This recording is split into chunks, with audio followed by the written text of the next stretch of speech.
Good evening and welcome to Lightning Reviews, where we attempt to review the latest iOS and Android releases in under 5 minutes, or as close to that as we can manage.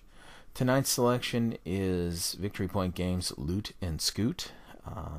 Victory Point Games is a primarily paper and cardboard publisher, and they specialize in small, unusual subject games and a wide smattering of history at a very, very affordable price and high fun quotient. I totally support Victory Point Games. This is primarily a dice rolling contest. You are looking for the number 6. That's what defeats the bad guys. And it has a strong push your luck element to it. I was reminded of the game Can't Stop, in that I was constantly trying to push my luck, go to the next dungeon room, usually getting creamed and wishing I had just stopped at the previous room. It's a single or multiplayer game, but not like Carcassonne where you can play on a server. When you're playing multiplayer, this is what I mean. You play, you hit tap to continue, and you pass the iPad to the guy to your left, and he does his turn. Normal or last boss standing, I don't know. I didn't see a lot of difference between either one. It's up to you. I usually just play it normal, and I usually play solitaire with only 2 opponents, because more opponents means the longer amount of time to wait before you get a chance to go into the dungeon again. Really, this is about the duality between you being a dungeon master for the other guys and being an explorer in their dungeons. Here are the fantasy archetypes that come with the game. They're fairly obvious and fairly traditional. I couldn't see what the advantage was in being one or the other, to be honest with you.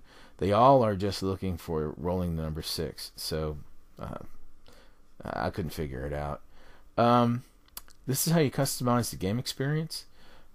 This is just before you're about to go adventuring. You can create another main adventurer guy, or some hirelings, which are excellent cannon fodder for taking casualties. You can buy an upgrade structure which adds to your victory conditions, or upgrade the level of the adventurer, as you see fit and as your amount of gold allows. But the big thing to do is to build a map and to hide a big bad boss critter in the map somewhere, usually in the center, surrounded by a lot of rooms filled with lower level guys to discourage the adventuring party from trying to kill your bad guy. And this is what a map will look like. And you're going through and you're triggering these question mark encounters, and bingo, there goes one. A minotaur.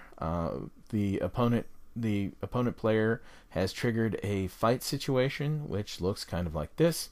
Your main adventure hero type guys will be in the front line fighting the bad guy, and the hirelings will be cowering in the back, and their job is to take casualties when it's time to do that. And you're seeing that this party here is taking a pounding. They have not rolled the requisite 6 that will destroy the creature, so one by one it gets whittled down to nothing, and they are defeated. And that means that you go back to the inn and lick your wounds and try and get some money together, and go back out and fight again. This is an example of the big bad boss critter I was telling you about. It's sort of like a video game boss character. And your objective is to kill this guy. And this one's a Hydra. Very, very tough opponent. They kill many characters at once. So you want to roll 6s early. And this is your victory summary screen. And that's pretty much the game of Loot and Scoot in 5 minutes. This tells you how many critters you killed and how much loot you grabbed. So in summary, yes, it's worth $3.99. It's a very lightly themed game. It's essentially a roll a 6 on a 6-sided dice contest, and that is fun considering the great artwork and the narrative, the theme. But after about 7 or 8 plays, I found myself not wanting to go back to it for a while. I've played it about 15 times, and it's good, but it doesn't have a lot of depth. This is not Titan that we're playing here. This is a very simple game. and it gets very repetitive. So I'm hoping that they can expand this with an in-app purchase down the road. But as it is, it's worth $3.99 and it's fairly amusing. And I don't regret buying it.